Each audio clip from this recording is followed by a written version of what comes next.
Hello everyone, welcome to Farmer Ox YouTube channel. Farmer Ox के YouTube educational channel में आपका स्वागत है। आज के वीडियो लेक्चर में हम डिटेल में स्टडी करेंगे सेलेकॉक्सिब मेडिसिन के बारे में। तो हम सीखेंगे उसके बेसिक यूज़ के बारे में, कौन से अलग अलग मेडिकल कंडीशंस में ये मेडिसिन को हम यूज़ करते हैं। साथ ही जानेंगे उसके डेली डोज का, सीखेंगे उसके side effect, warning and contraindications को डिटेल में, और जानेंगे कि कौन सी बीमारी में सेलेकॉक्सिब को यूज़ किया जाता है। The expert lecture by Amar sir, assistant professor and founder of Pharmarox. Thank you for being Pharmarox family. Updated रहिए फार्मा नॉलेज के साथ। सीखिए दवाइयों के बारे में, उनके ट्रीटमेंट के बारे में, अलग अलग बीमारियां, और सीखिए दवाइयों के basic use, dose, side effect, warning and contraindications को 1 साल तक अफोर्डेबल प्राइस में फार्मारॉक्स के ऐप के अंदर, मेडिसिन कोर्स के अंदर। तो सीखिए दवाइयों के बारे में डिटेल में। Android user Android app download कर सकता है, आईफोन यूजर ऐप स्टोर से। लिंक आपको डिस्क्रिप्शन बॉक्स में मिल जाएगी, या फिर 9016312020 नंबर पे आप हमें कॉल या व्हाट्सएप कर सकते हैं। तो अब समझते हैं सेलेकॉक्सिब मेडिसिन के बारे में। तो ये ऐसे क्लास का मेडिकेशन है कि जिसको हम non steroidal anti inflammatory drugs कहते हैं। और ये मेडिकेशंस के पास 2 तरह की प्रॉपर्टी रहती है। एक रहती है एंटी इन्फ्लेमेटरी की, जो हमारे बॉडी के अंदर रही सूजन कम करती है, और दूसरी एनाल्जेसिक प्रॉपर्टी की, जो दर्द निवारक के तौर पे काम करती है, पेन किलर्स के तौर पे काम करती है। और इसी के कारण ये मेडिकेशंस ऐसी बीमारियों में यूज़ की जाती है कि जहाँ पे पेशेंट्स को पेन होता है और साथ साथ उसका रीज़न होता है इन्फ्लेमेशन, यानी कि सूजन। तो सेलेकॉक्सिब की हम मेन मैकेनिज्म समझे तो वो प्रोस्टाग्लैंडिन के सिंथेसिस को इनहिबिट करके अपनी फार्माकोलॉजिकल एक्शन देती है, जिसके के कारण वो एंटी इन्फ्लेमेटरी और एनाल्जेसिक के तौर पे काम करता है। तो अब उसके लेबल की स्टडी करते हैं। तो लेबल अच्छे से समझना जरूरी है ये मेडिसिन का। तो सबसे पहले उसका RX लिखा है वो आपको देखना जरूरी है, बिकॉज ये प्रिस्क्रिप्शन बेस्ड मेडिकेशन है। और ये एक हार्ड जिलेटिन कैप्सूल्स रहते हैं कि जिसके अंदर सेलेकॉक्सिब मेडिसिन रहता है इंडियन फार्माकोपिया के स्टैंडर्ड्स के अकॉर्डिंग। साथों साथ रहते हैं एक्सिपिएंट्स। यहाँ पे हम देखें तो ये टैबलेट, ये जो कैप्सूल है वो 200 मिलीग्राम का कैप्सूल है। और बाकी हम उसका स्टोरेज देखें तो स्टोर करना रहता है 30 डिग्री से नीचे, लाइट से प्रोटेक्ट रखना होता है। और इम्पोर्टेंट चीज़ है कि ये शेड्यूल H की मेडिसिन है।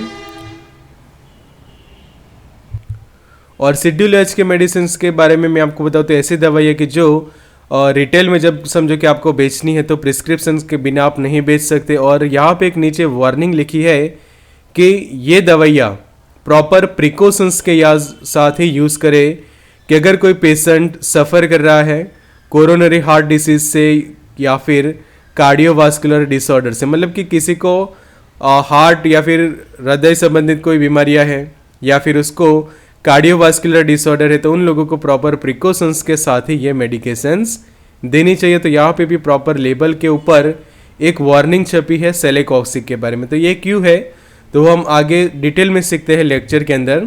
तो अब समझ लेते हैं उसके मैकेनिज्म। तो सेलेकॉक्सिब क्या करता है, ब्लॉक करता है साइक्लोऑक्सीजनेस एंजाइम की एक्टिविटी को, कि जो रिस्पॉन्सिबल बनता है आगे जाके प्रोस्टाग्लैंडिन्स के सिंथेसिस के लिए। और जब प्रोस्टाग्लैंडिन्स बनते हैं तो वो पेन के मेडिएटर्स कहे जाते हैं, और साथ साथ इन्फ्लेमेशन एंड फीवर के लिए भी वो रिस्पॉन्सिबल होते हैं।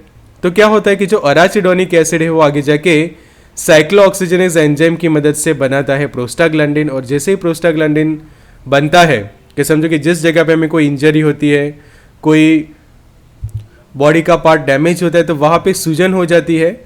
और उसका रीज़न ये होता है कि वहाँ पे ये प्रोस्टाग्लैंडिन्स जो है वो रिलीज होते हैं, और उसी के कारण हमें उस जगह पे दर्द होता है, पेन होता है, और साथों साथ वहाँ पे सूजन देखने को मिलती है।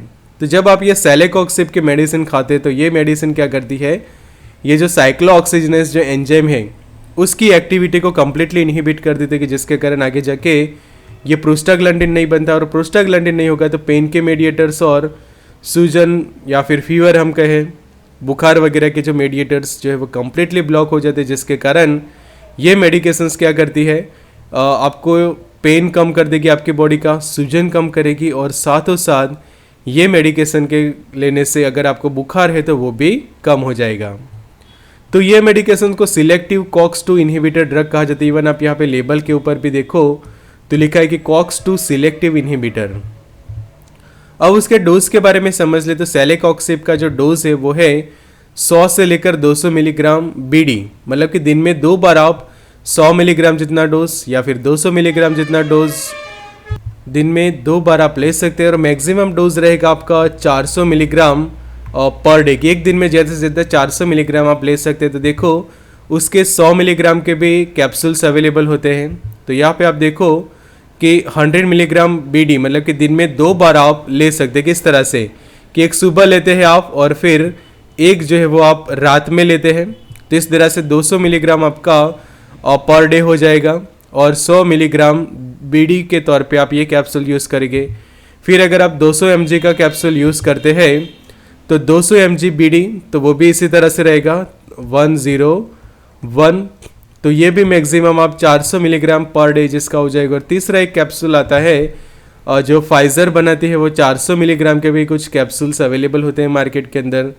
तो वो आप ले सकते हैं वंस अ डे, मतलब कि दिन में एक ही बार। तो कंक्लूज़न ये है कि ज़्यादा से ज़्यादा आप 400 मिलीग्राम जितना जो डोज है वो पर डे वो जो है के तौर पे ले सकते हैं। और मिनिमम डोज से ही ट्रीटमेंट खासकर चालू की जाती है कि जिससे साइड इफ़ेक्ट्स वगैरह कम हो। अब उसके कुछ इंडिकेशंस देख ले तो सेलेकॉक्सिब स्पेशली पेन रिलीफ या फिर पेन किलर के तौर पे यूज़ किया जाता है और साथों साथ ये बॉडी के अंदर रही सूजन को भी कम करता है। तो अलग अलग पेन और सूजन की कंडीशन, जैसे कि आपको टूथ पेन हो रहा है कि दांतों में दर्द होता है, उसका रीज़न कई बार होता है कि मसूड़ों के आसपास हुई सूजन होती है, बैक्टीरियल इन्फेक्शन होता है। तो उस वक्त जो आपको दर्द होता है, सूजन होती है, वो कम करती है ये मेडिकेशन। फिर जब आपका बॉडी पेन करता है या फिर मसल्स के अंदर पेन होता है फीवर के दौरान, तो ऐसी कंडीशन को भी ये ट्रीट करता है। फिर स्पेशली जब बॉन फ्रैक्चर होता है या फिर मसल्स क्रैम्प होते हैं या फिर जॉइंट रिलेटेड पेन है, तो वो भी दर्द और सूजन को कम करती है ये मेडिकेशन। और पेन और इन्फ्लेमेशन, सूजन और दर्द दोनों में से आपको राहत देगी कि जब आपको ऑस्टियो आर्थराइटिस है, रूमेटॉइड आर्थराइटिस है या फिर एंकाइलोजिंग स्पॉन्डिलाइटिस की कंडीशन है। तो ये सभी मेडिकल कंडीशंस में ये यूज़ किया जाता है। उसके कुछ पॉपुलर हम बेसिक यूज़ देखें तो रूमेटॉइड आर्थराइटिस, किस तरह से जब जो जॉइंट्स होते हैं वहाँ पे इस तरह से जो कंडीशंस प्रोड्यूस होती है आर्थराइटिस के, कि जिसको वात रोग या फिर गठिया रोग भी कहा जाता है, तो उसके इलाज में भी ये मेडिकेशन को यूज़ किया जाता है। फिर ऑस्टियो आर्थराइटिस कि जो हमारे जॉइंट होते हैं वहाँ पे आप देखो कि ये वाला जो कार्टिलेज का जो आप भाग देख रहे हैं वहाँ पे जो है वो सूजन हो जाती है और वो एरिया जो है वो टूटने लगता है और साथ साथ आपको काफ़ी दर्द होता है, बिकॉज वहाँ पे पेन होने का रीज़न होता है एक इन्फ्लेमेशन। तो ये सभी कंडीशंस को ये ट्रीट करता है सेलेकॉक्सिब। फिर एंकाइलोजिंग स्पॉन्डिलाइटिस के कंडीशन, जो कुछ शॉर्ट टर्म पेन होते हैं, मेंस्ट्रुअल क्रैम्प्स, मतलब कि जो पीरियड्स के दौरान होने वाले जो क्रैम्प्स होते हैं, दर्द होते हैं, उसको दौरान भी ये मेडिकेशन यूज़ कर सकते हैं आप। डेंटल पेन या फिर जो नी जॉइंट के जो पेन होते हैं, ये सभी कंडीशन में ये मेडिकेशन पॉपुलरली यूज़ की जाती है। साथ ही समझे उसके कुछ साइड इफ़ेक्ट्स, उसके क्या दुष्प्रभाव हो सकते हैं, क्या साइड इफ़ेक्ट्स है। तो कुछ कॉमन साइड इफ़ेक्ट हम देखें तो वॉमिटिंग हो सकती है, नोज़िया हो सकता है, मतलब कि जी घबराना और उल्टी हो सकती है, पेट में दर्द हो सकता है जिसको हम कहते हैं स्टमक पेन, और एपिगैस्ट्रिक पेन हो सकता है कि गैस्ट्रोइंटेस्टाइनल जो ट्रैक है, हमारा पाचन तंत्र है, तो वहाँ पे आपको दर्द हो सकता है। फिर इनडाइजेशन जैसे अपाचन की कंडीशन आप फील कर सकते हैं। उसके बाद डायरिया, मतलब कि कुछ लोगों को दस्त हो जाता है।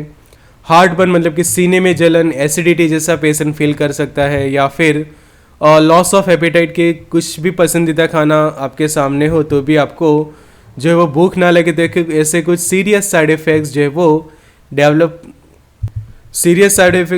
होते हैं। वो हम देखें तो इरेगुलर हार्ट बीट, मतलब कि आपकी दिल की धड़कनें जो है वो अनियमित हो सकती है। फिर ब्लड प्रेशर, ये मेडिकेशंस इंक्रीज करवा सकते हैं आपका। उसके बाद छाती में दर्द हो सकता है जिसको चेस्ट पेन कहते हैं हम। हार्ट अटैक के भी कॉम्प्लिकेशंस देखे गए हैं ये मेडिकेशंस के कारण। इडीमा, मतलब कि सूजन हो जानी। फिर ब्लर विज़न, कि आपकी विज़न जो है वो ब्लर होना, मतलब कि धुंधला दिखाई देना। पेट में अल्सर कर सकता है ये मेडिकेशन और आपके लिवर रिलेटेड प्रॉब्लम्स कर सकती है as a serious side effects. तो ये खास आपको ध्यान रखना है। तो इसी पर से उसके कॉन्ट्राइंडिकेशंस एंड वार्निंग्स तैयार होती है कि अगर आपको एलर्जी है non steroid anti inflammatory drugs के तो सेलेकॉक्सिब को यूज़ ना करें।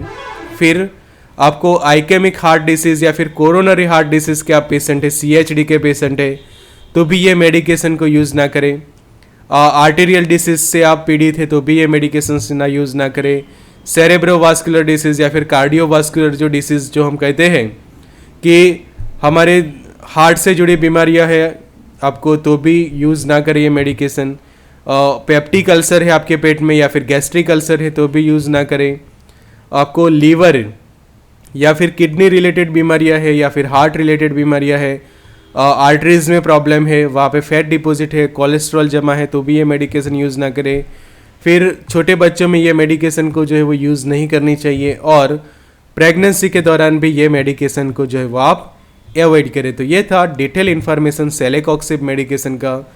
तो ऐसे सीखे दवाइयों के बारे में सरल भाषा में 1 साल तक अफोर्डेबल प्राइस में फार्मारॉक्स के ऐप पर सीखे दवाइयों के बेसिक यूज़ के बारे में, इनके dose, side effect, warning and contraindications को डिटेल में। तो Android user Android app download करें, आईफोन यूज़र ऐप स्टोर से, लिंक आपको डिस्क्रिप्शन बॉक्स में मिल जाएगी, या फिर 9016312020 पे आप हमें कॉल या व्हाट्सएप कर सकते हैं। Good luck and all the best.